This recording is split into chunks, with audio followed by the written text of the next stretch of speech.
Centre the Farécla 6-inch advanced G-Mop compounding foam onto the backplate and press it down firmly.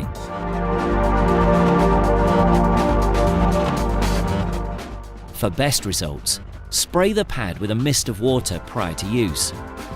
A little further kneading may also help the pad to bed in. Shake the bottle of G3 Advanced Liquid Compound and apply the product sparingly to the pad.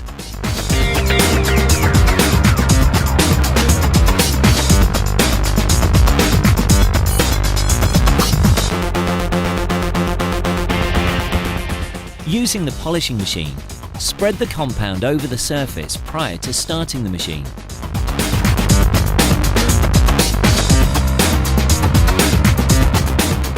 Start the polishing machine and work evenly over the flatted area. It's better to start slowly and increase the speed gradually. Buff the surface in a controlled overlapping motion at between 1500 to 1800 RPM until all flatting marks have been removed and the desired finish is achieved.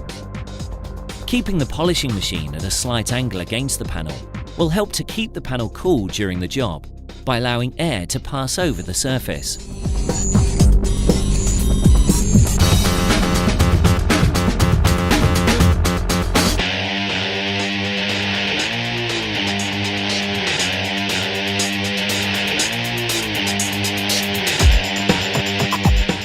Finally, wipe carefully with a Farécla finishing cloth.